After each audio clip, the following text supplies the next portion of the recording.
കൊള്ളാം, നല്ല രീതിക്കാണ് എടുത്തു വെച്ചേക്കുന്നത്. ഇതുവരെ ഉള്ളതിൽ വെച്ചിട്ട് ഏറ്റവും നല്ല വേറൊരു വെറൈറ്റിയാണ് അതിനകത്ത് അവർ വെച്ചേക്കുന്നത്. ഇതിലുള്ള രീതിക്കല്ല വെച്ചേക്കുന്നത്. ഒരു ഫ്യൂച്ചറിസ്റ്റിക് 2040 മോഡൽ ആണ് പടം വന്നേക്കുന്നത്. കുഴപ്പമില്ല. മലയാള സിനിമയുടെ സീൻ മാറ്റം അങ്ങനെയൊന്നും പറയാറായിട്ടില്ല, പ്രേക്ഷകരെന്നെ പറയട്ടെ. കുഴപ്പമില്ല, നല്ല പടമാണ്. ഓക്കെ. എല്ലാവർക്കും എല്ലാവരും ഒരു കോമഡി തന്നെ ക്യാരക്ടറിങ് ആണ് കൊടുത്തേക്കുന്നത് എല്ലാവർക്കും. പക്ഷെ നമ്മൾ ഇതുവരെ കണ്ടിട്ടുള്ള ഒരു തീമല്ല, വേറിട്ട് തന്നെ തീമാണ്. അത് കണ്ടതിനും എക്സ്പീരിയൻസ് ചെയ്യാന്നുള്ളതാണ്. കുഴപ്പമില്ല, നല്ല രീതിക്ക് എടുത്ത് വെച്ചിട്ടുണ്ട്. VFX എടുത്ത് പറയേണ്ടത് നല്ല രീതിക്ക് ചെയ്തു വെച്ചിട്ടുണ്ട്. ഇതുവരെ നമ്മൾ കാണാത്ത രീതിയിൽ നല്ല രീതിക്ക് ചെയ്തു വെച്ചിട്ടുണ്ട്. കുഴപ്പമില്ല, നല്ലതാണ്. പിന്നെ ഒരു സ്ക്രീൻ ഫുള്ളാണ് ഹാഫാണ് എങ്ങനെ അത് പല ടൈപ്പ് ഓഫ് റേഷ്യോസ് വരുന്നുണ്ട്. ഫുള്ളും ഉണ്ട്, ഹാഫും ഉണ്ട്. അങ്ങനെ രീതി രണ്ടായിട്ട് ടൈപ്പ് ഓഫ് ആയിട്ട് വരുന്നുണ്ട്. ഫുള്ള് ഫ്യൂച്ചറിസ്റ്റിക് ആയിട്ടുള്ള രീതിയിൽ എടുത്ത് വെച്ചേക്കുന്നത്. നമ്മുടെ ഇപ്പോഴത്തെ കാലഘട്ടത്തിൽ ആൾക്കാർക്ക് പിടിക്കാൻ പറ്റാത്തൊരു രീതിയിലാണ് ഗൂഗിളിന്റെ ആപ്പിളിന്റെ സിരി അങ്ങനെയൊക്കെ പറയാം. അങ്ങനൊരു AI കൂടുതലൊക്കെ കൊടുത്തിട്ടുണ്ട്. AI മൊത്തം അതിനകത്ത് കൂടുതലും കൊടുത്തിട്ടുണ്ട്. കുഴപ്പമില്ല, നല്ലൊരു പടം കണ്ടോണ്ടിരിക്കുക. നല്ല അടിപൊളി ഒരു സിനിമ കേട്ടോ.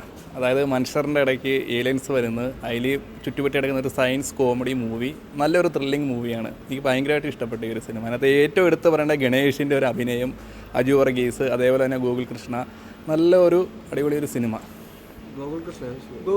ഗോകുൽ സുരേഷ് പേര് കൂടി. ഇതൊരു കോമഡിയാണ്, അതായത് സയൻസിൽ നടക്കുന്ന ഒരു കോമഡി ആയിട്ട് നല്ലപോലെ ചെയ്തിട്ടുണ്ട്. കോമഡിയാണ്. അതിനകത്ത് ഏറ്റവും എടുത്തു പറഞ്ഞാൽ ഗണേഷ് കുമാറിൻ്റെയാണ് കോമഡി.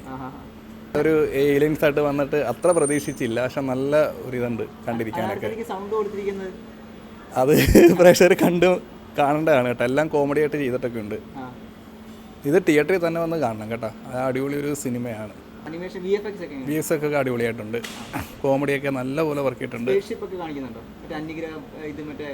പേടകങ്ങളൊക്കെ കാണിക്കുന്നുണ്ട്. അതൊക്കെ എല്ലാം അടിപൊളിയാണ്. നല്ല വിഷ്വൽ. ഇടയ്ക്ക് ഫുൾ സ്ക്രീനാണ്, ഇടയ്ക്ക് വലിയ സ്ക്രീനാണ്, വീണ്ടും ഫുൾ സ്ക്രീൻ. അങ്ങനെ ഒരു എന്താ പറയുക, മലയാള സിനിമയിൽ ഇന്ന് വരെ കണ്ടിട്ടില്ലാത്തൊരു ടെക്നോളജി മൂവ്മെൻ്റാണ് ഇതിനകത്ത് കാണിക്കുന്നത്. നല്ല സൗണ്ട് കാര്യങ്ങളൊക്കെ. ഫണ്ണുണ്ട്, കുഴപ്പമില്ല. അത്യാവശ്യം നല്ല ഡിസ്റ്റോപ്യൻ, നല്ല ഫണ്ണൊക്കെ ആയിട്ട് കുറച്ച് സോഷ്യൽ കമൻട്രി ഒക്കെ ഉള്ള സിനിമയാണ്. നല്ല സിനിമയാണ്. മോക്യുമെന്ററി പോലെ പടം. മോക്യുമെന്ററി പടമാണ്. കൃഷ്ണന്റെ പടമില്ല മുന്നത്തെ പടം, അപ്പോൾ കൃഷ്ണൻ്റെ ഇതിൻ്റെ പ്രൊഡക്ഷൻ ഇതാണ്. അതുപോലെ തന്നെ നല്ല പുള്ളിയുടെ പോലത്തെ ഇന്നോവേറ്റീവ് ആയിട്ടുള്ള നല്ല സിനിമയാണ്. ഇത് എന്താ എടുത്തു പറയാനായിട്ട് എന്താ ഇതിൽ നല്ല, എനിക്കൊന്ന് വലിയ ബഡ്ജറ്റ് ഇല്ലെങ്കിലും പക്ഷെ നല്ല VFX ഒക്കെയാണ്. നല്ല VFX ആണ്. പിന്നെ മൊത്തത്തിൽ നല്ലതാണ്, നല്ല അഭിനയമാണ് എല്ലാവരുടെയും. നല്ല സിനിമയാണ്. സുരേഷ് എങ്ങനെയുണ്ട്? അത്യാവശ്യം ഫണ്ണാണ് ഇതിലെല്ലാവരും. അജു വർഗീസ് കുറേ നാൾക്ക് ശേഷം അല്ല, അനാർക്കലി മരിക്കാറ് നല്ല അഭിനയമാണ്, എല്ലാവരും നല്ല അഭിനയമാണ്. പിന്നെ ഇതിലെ മറ്റേ എന്താ പറയുക VFX അതന്നെ നല്ല VFX ആണ്. നല്ല കൺവിൻസിങ് ആയിട്ടുള്ള സാധനം രീതിയിൽ ചെയ്തിട്ടുണ്ട്. വെറൈറ്റി ആണോ മലയാളത്തിൽ? നല്ല വെറൈറ്റി. ഇതുവരെ വരാത്ത ഐറ്റം ആണോ? എനിക്കൊന്ന് മലയാളത്തിൽ അങ്ങനെ വരാത്ത ആളുകൾ കയറുമെന്ന് അറിയത്തില്ല, വരാത്ത ടൈപ്പ് സിനിമയാണ്. ഹോളിവുഡ് റേഞ്ച് ഒക്കെ വരുമോ? അങ്ങനെ ഹോളിവുഡ് റേഞ്ചാണെന്ന് എനിക്കറിയത്തില്ല, പക്ഷേ നല്ല സിനിമയാണ്.